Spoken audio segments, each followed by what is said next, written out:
Hi everyone, welcome back to the Beginner's Guide to Hosting a Website. In this first video, I'm going to take you through the steps of obtaining a domain name, and we're going to talk about domain names and how they're relevant. They're obviously relevant. So we're going to talk about that, and let's get to it. So the first thing is there's a lot of different websites where you can purchase a domain name. Personally, I use GoDaddy most of the time, and I generally use it just because I've never had any issues with them. I started using them over a decade ago, maybe not quite that long. It feels like it's been that long. Now all my domains are in there, and it's just one place where I manage them all. But really, any of the large companies that are out there are totally decent, totally cool to be using, to be getting domain names through. So not a big deal. But before we get into actually purchasing a domain name, I do want to mention the hosting setup that I'm going to walk you through in a little bit here in one of the next videos. It actually provides a domain name, your first domain name, for free as part of the perks of signing up with this company. So you may want to wait and not purchase a domain name yet until you get to that portion of the training. So I wouldn't just jump out and buy a domain name right off the bat. If you're going to be buying multiple domain names, it might be easier to manage it all in one place. And so that's why I show you this way of doing it, because you may want to buy like the .com, the .org, the .net, etc. So let's say you're going to be purchasing a website that has to do with your business, and let's make up a business name here. So we're going to call it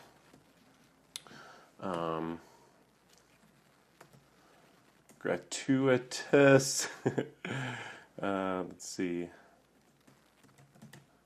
Wedding services. I just feel like that's not going to exist, so I didn't really plan that ahead. We'll just see if it exists. So it looks like it doesn't exist. You can see it came up, website is not available. So let's just go and start off with that domain name. Let's use that as our test. So the first thing you're going to do is head out to GoDaddy.com. And the first site there, the first page you come to has a little search bar here. You can search for domains. And as you can see, here's the different prices for the different what's called TLDs, or top level domain. So like a .com is actually part of the domain. It's a top level domain. And there's .co, .us, .club, and then there's a ton of other you name it, a ton of different TLDs that are available on the web. But the most common that people are used to are .com, .net, and .org. And then, of course, .gov for government stuff. And then .edu for education is pretty common. And obviously, like .us is becoming pretty common in the US and so forth. So if you're in the UK, of course, you'll have specifics there as well, .co.uk, or if you're in another country, you'll probably have a country-specific domain.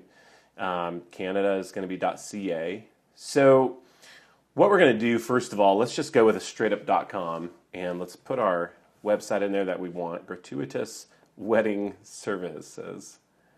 And let's do a search on that. Okay, so here we go. So obviously it's available. .com is available for, right now it's on sale for $9.99. Their prices do fluctuate, and you might find a better deal. I did put a link in the resources to a hosting provider that generally has better prices, so you may check them out as well. And to get to the resources like downloads, it's just, if you're on a PC, it's going to be, I think that way. I think it's to your right. So if I'm pointing to the right on this screen, it might be this. Anyway, it's going to be to your right.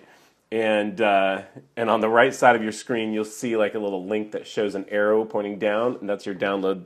I think that's where the download links are. Anyway, poke around in the resources section of this video and you'll find it, and any other resources that are available for this. So once we've found our .com, as you can see, they went ahead and suggested the other top three big ones, .net, .org, and .info, which is, I don't know if I consider that one of the best, but they do have a special running on it, $17. So if I was serious about this business, this was definitely like my business name and everything was registered and I was ready to go and get my website set up, I would absolutely buy all these domains just so I had everything. I owned my brand, so to speak. And you could even look into some of the other ones down here. You know, they have like gratuitous wedding services. That's another top level domain. Then there's a .wedding now, so that's kind of cool. So there's a lot of other options you can look at that are kind of neat. But really, people are, most people are used to a .com or a .co.uk or whatever your .ca, whatever your country that you're in, whatever its primary top level domain is. That's what people are going to be used to. So go with that first and foremost. So what you're going to do is just click select, and then just hit continue to cart. And it's super easy, of course. You're going to come to a cart and fill everything out. Now what they're going to do is try to upsell you. So they're going to want to sell you on a bunch of other things like privacy and options. And you may want to get privacy. If you don't want your name associated with the domain name, then you can purchase privacy for like $8 a year.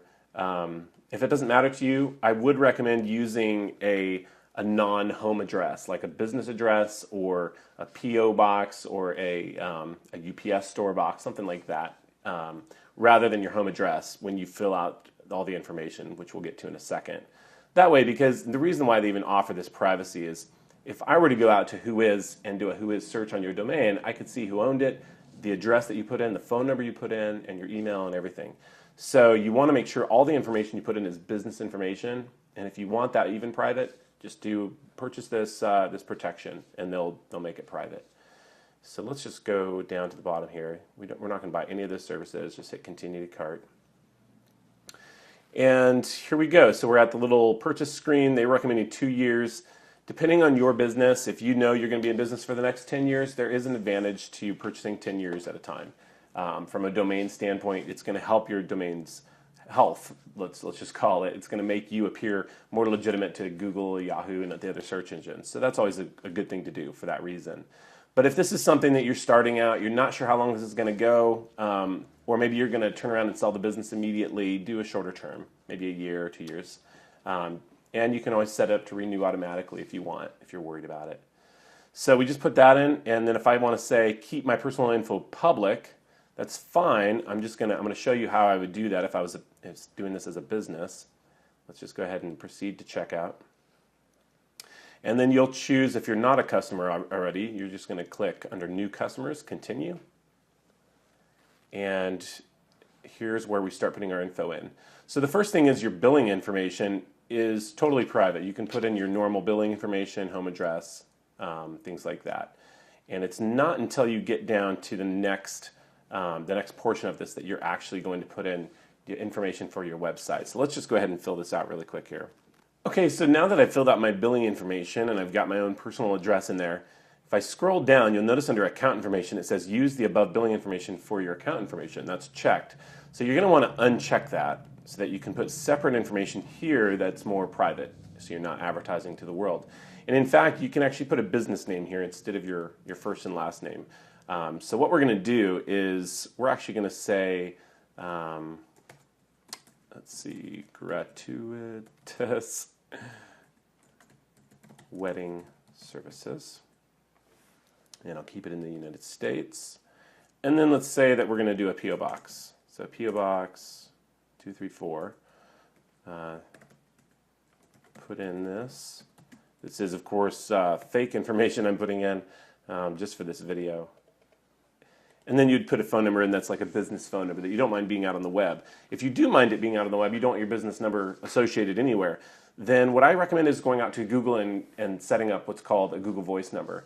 To do that, we open up a new tab here, and you just go to voice.google.com. And if you have a Google account and you're logged in, which I am in this browser, and I'm logged in under my instructor John Westbrook at Gmail, then it's going to automatically recognize that you're logged in and start taking you through the process. So now, obviously, as it says right here, this is only available to those in the U.S. So if you're in another country, there's probably another virtual phone number service available to you. Unfortunately, I'm not aware or knowledgeable about that information because I do live in the U.S. But do some checking around, do some Googling on it, and I'm sure you'll find something that will suffice. So the next thing we're going to do is just accept this. I'm going to hit proceed, and then I'm going to say I want a new number.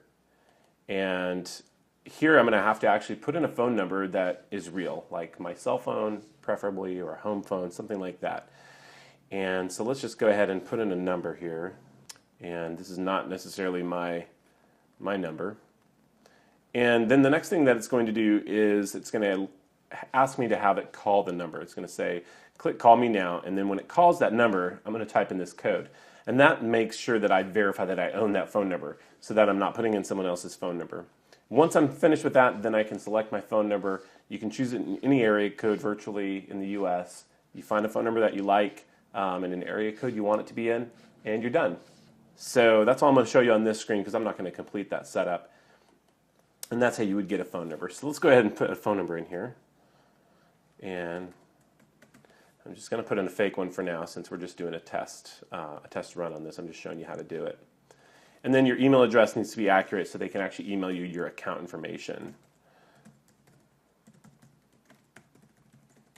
So I'm going to put in my instructor email, and then you'll create a new username. So you can create whatever you need to, whatever you want here. Gratuitous weddings, I'm going to put in.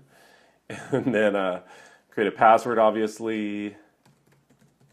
And, oops, at least 9 characters, as you can see.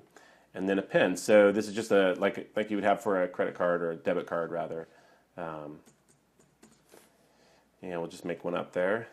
And then you're going to put in your account information to bill you for this. So like we could say we could even say PayPal, and then you can save it for later if you want. So I'm just going to click continue with that information. And at the next screen that we come to here, we're going to complete this the billing portion of it because it's going to reroute me over to PayPal. So then at this point, I'm going to go ahead and log into PayPal and complete the purchase.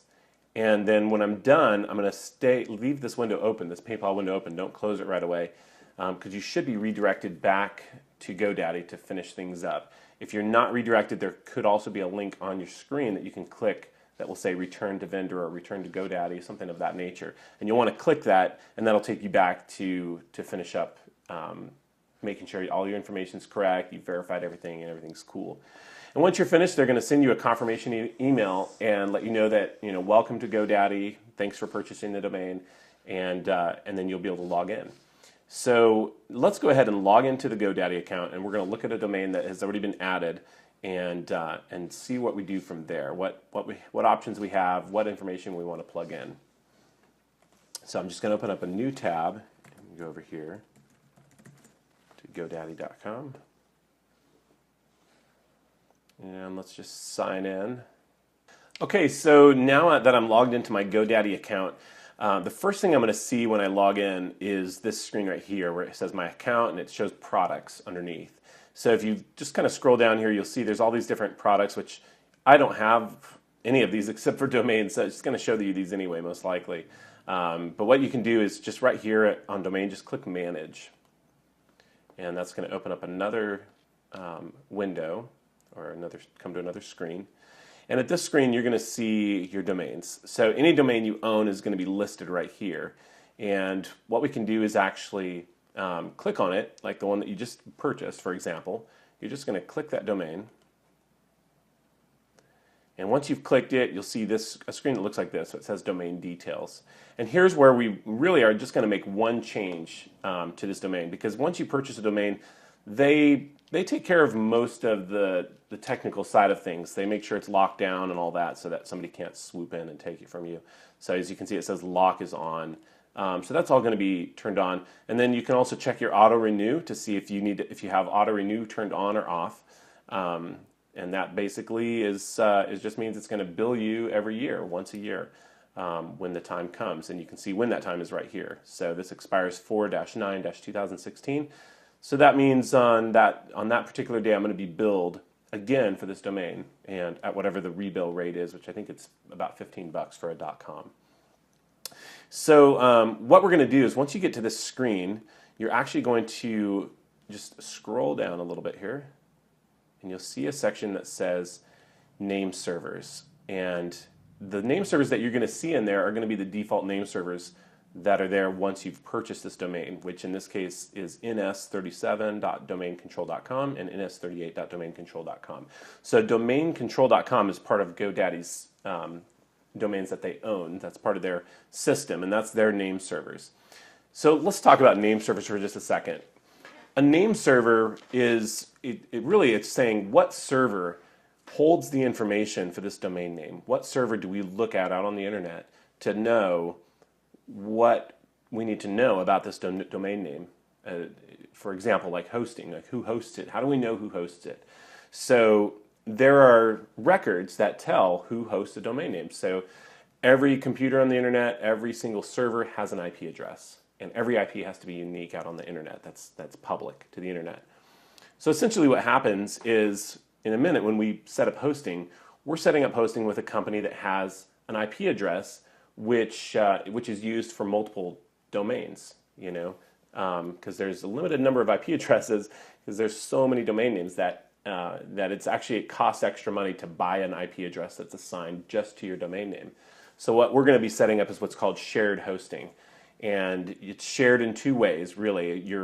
Your domain, your website, everything like that is on a server with other people's websites, but it's in a secure folder all by itself. And it's a server that's highly managed. It's a very powerful server, so it's able to run your site.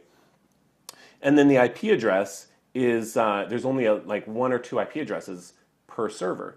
And when traffic comes to that IP address, it carries with it your domain name. And the server says, okay, it's this domain name with this IP address, that's right. Now, which folder is that? And the server decides which folder to point it to. So all of this happens very fast, of course. Behind the scenes, it's stuff that you really don't even need to know is happening.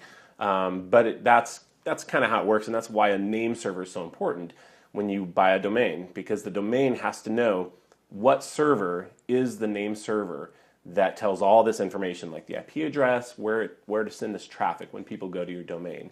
So that way, if I go out on the web and I type in gratuitousweddingservices.com or whatever, I know that when I type that in, the first thing that happens with that information is it looks for who has the name server. It says, okay, so the name server, right, in this case is domain control. So let's go to that server and let's see what it says about this domain name. So they go to that server, and in this case, if they were to do that and they went to that server, it's just going to say this website hasn't been set up yet because it knows there's no hosting assigned to it yet. But what we're going to do here is manage this. We're going to put in a different name server that's going to be tied to our hosting account so that doesn't happen, so that it knows when somebody types it in, this is where your actual website, where the actual website is, who it's hosted by, and so forth, and they're able to get access to your website. I guess it's like a road sign, it's like telling the traffic where to go. Here's where you're going to go to get there. Here's your next stop, and that's where you get the information you need. So what we need to do here is plug in the right name server for our hosting account. But obviously we don't have our hosting account set up yet. But I know who we're hosting with, and their name servers are always the same, which makes it easy. So we're going to go ahead and put that in right now. So what we'll do is click on Manage. And of course you could do this later as well. And then once you come up here, it's going to say Name Server Settings, and has your domain name, and you're just going to click Custom. And then down here, Enter Custom Name Servers, click on that. And it gives you two different options, but we actually have 3 name servers to enter that it can use. And the reason why you put in multiple name servers is each name server is kind of like, it's like an operator. So if I'm calling for information on where to send this traffic, and I call one number and it's busy, I need another number to call, otherwise that traffic's going to be delayed. So essentially we're putting in 3 numbers. We're putting in 3 name servers that when somebody goes to type in your website, it can check with 3 different ones if one of them's down. So if one server's totally offline, no big deal, goes to number 2. So these are all super simple, and you'll put them in exactly like this for the hosting account that we'll be setting up. So the first one is ns1.dreamhost.com. The second one is ns2.dreamhost.com. And I bet you can guess the third one is ns3.dreamhost.com. And we just say OK. It validates, makes sure they're real, it capitalized them, it kind of shows that it checked them out and it's happy. And we just click Save right here. And as you can see here, it comes up with a little notice here that says it's been submitted. It will take a few minutes to take effect. And it doesn't show them here yet, but it will take a few minutes. And that's really all we have to do at this point. You can even close that window now. Okay, so that's it for this video. In the next video, we'll be continuing on with setting up the hosting account, and I'll see you over there.